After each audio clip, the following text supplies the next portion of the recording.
যারা আমাদেরকে হাইকোর্ট দেখাচ্ছেন, মন্ত্রী পরিষদ কার্যালয় দেখাচ্ছেন, যারা স্বরাষ্ট্র মন্ত্রণালয় দেখাচ্ছেন, তাদেরকে শুধুমাত্র একটি কথা বলে দিতে চাই, যে হাইকোর্ট আপনি দেখাচ্ছেন, যে মন্ত্রণালয় আপনি দেখাচ্ছেন, তাই ছাত্র জনতার অভ্যুত্থানের রক্তের উপর দাঁড়িয়ে প্রতিষ্ঠিত। সুতরাং আপনাদের কাছে অনুরোধ, আপনারা আমাদেরকে হাইকোর্ট দেখাবেন না, বিচারিক কার্যালয়ে গড়িমসি করে কোনো ধরনের টালবাহানা করবেন না।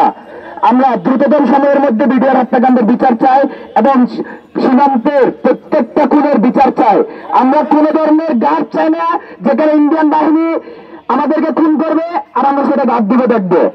আমরা বাংলাদেশ রাইফেলস চাই যারা অস্ত্রের যন্ত্রণা দিয়ে শত্রুর সাথে মোকাবেলা করবে।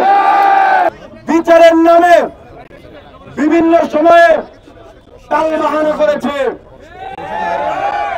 আপনারা সবই জানেন, আপনারা এটিও জানেন যে ন্যায় বিচারের অভাবে বিনা দোষে অসংখ্য কর্মকর্তা এখনো জেলের ভিতরে ধুকে ধুকে মারা যাচ্ছে। এই জুলাই বিপ্লবের পরে জেলের ভিতরে 6 জন বিনা বিচারে মারা গেছেন। আমরা সেটিরও বিচার চাই। আমরা রাষ্ট্রকে স্পষ্ট বলতে চাই, কোন ব্যুরোক্রেটিক ভাবনা দিয়ে ন্যায় বিচারকে আটকানো যাবে না। এই জুলাই বিপ্লবের উদ্দেশ্যই ছিল বাংলাদেশের সর্বস্তরে ইনসাফ প্রতিষ্ঠা করা। স্বরাষ্ট্র মন্ত্রণালয় কর্তৃক কমিশন গঠনের যে সিদ্ধান্ত, তারা প্রথমে সরে এসেছিলেন। আইন ও বিচার মন্ত্রণালয়ের বক্তব্যের মধ্যে দ্বিচারিতা দেখা যায়। তাদের মধ্যে পারস্পরিক বিরোধী এবং সাংঘর্ষিক বক্তব্য আমরা লক্ষ্য করেছি। আমরা বলতে চাই, এই বাংলাদেশের ছাত্র জনতা এই ধরনের টালবাহানা কিন্তু আর সহ্য করবে না। সেই পিলখানা ট্র্যাজেডি, সেই পিলখানা হত্যাকাণ্ড স্বাধীন বাংলাদেশের দেশপ্রেমিক সেনা অফিসার, স্বাধীন এবং সার্বভৌমত্বের রক্ষাকারী সেই বাহিনীকে পরস্পরের বিরুদ্ধে দাঁড় করিয়ে দেওয়া হয়েছে।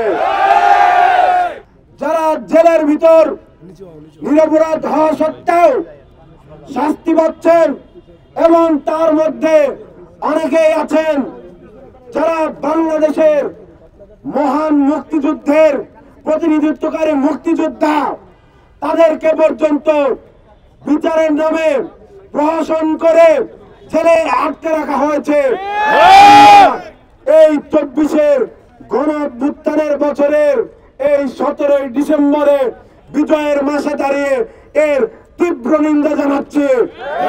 আমরা বলতে চাই, আমাদের অ্যাকশন কিন্তু নিন্দা জানানোর মধ্যে সীমাবদ্ধ থাকবে না।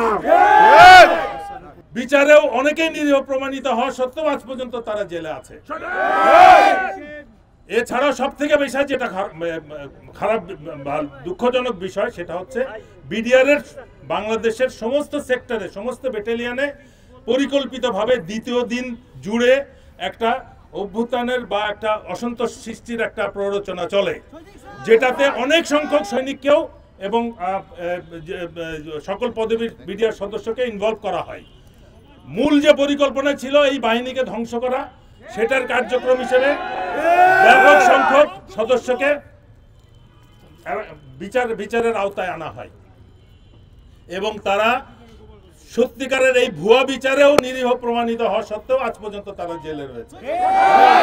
দুইটা বিচার একসাথে চলার কথা, ক্রিমিনাল বিচার এবং বিস্ফোরক মামলার একসাথে না চালিয়ে তারা একটা পর্যায়ে এটাকে আলাদা করে ফেলে, একটাকে থামিয়ে দেয়। প্রথম পর্যায়ের রায় হওয়া, শাস্তি হওয়ার ঘোষণার পরে দ্বিতীয়টা এখনো তারা শুরু করে নাই, যার ফলে প্রথমটা শাস্তি শেষ হওয়ার পরেও মামলাটা বিচারাধীন রয়ে গেছে। এটাও একটা ষড়যন্ত্রের অংশ।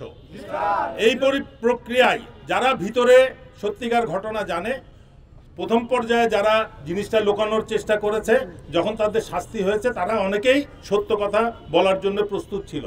এছাড়াও এই শুধু এইখানেই শেষ হয় নাই।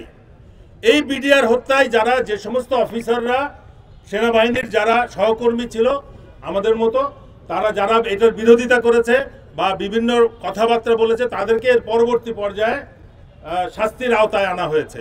এমনকি ভুয়া একটা মামলা, ব্যারিস্টার তাপস শেখ পরিবারের সদস্য, তার অফিসের এসির কম্প্রেসার বাস্ট করে সেটাকে তাপস হত্যা মামলার চেষ্টা করে একটা গাড়ি বোমা হামলা মামলার একটা ভুয়া মামলা দায়ের করা হয়। এই মামলা আজকে 16 বছর ধরে চলার পর যে থানা সেটা ভুয়া এবং মিথ্যা অপ্রমাণিত বলে ফাইনাল রিপোর্ট দিয়েছে।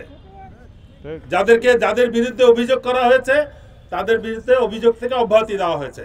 কিন্তু সবথেকে আশ্চর্যের বিষয় হচ্ছে এই ঘটনায় বেশ কিছু সামরিক এবং ইয়াং চৌকস অফিসারদেরকে অবৈধভাবে অন্তরীণ রেখে দীর্ঘ সময় তাদেরকে অত্যাচার করে, শারীরিক মানসিক এবং অত্যাচার করে 5 বছর জেল দেওয়া হয়েছে। এটা কোনো অবস্থাতেই গ্রহণযোগ্য হতে পারে না। যে মামলা ভুয়া, সেই মামলায় যারা শাস্তি পেয়েছে সেই শাস্তির একটা ব্যবস্থা নিতে হবে, তাদেরকে কম্পেনসেট করতে হবে। এছাড়াও যারা বিভিন্ন ক্যান্টনমেন্টে অফিসাররা যারা এটার বিরোধিতা করেছিল, এরপরে প্রায় 5-6 বছর ধরে তাদেরকে বিভিন্নভাবে চাকরি থেকে বিভিন্ন ওসিলায় ষড়যন্ত্রমূলকভাবে চাকরি থেকে বের করে দেওয়া হয়েছে। যাদের শাস্তি পুরা হয়েছে, যারা নিরীহ প্রমাণিত হয়েছে, তাদের অবশ্যই যে কোনো মূল্যে বের করে আনতে হবে এবং এই বিস্ফোরক নামের ভুয়া মামলাটা বাতিল করার জন্য ব্যবস্থা নিতে হবে।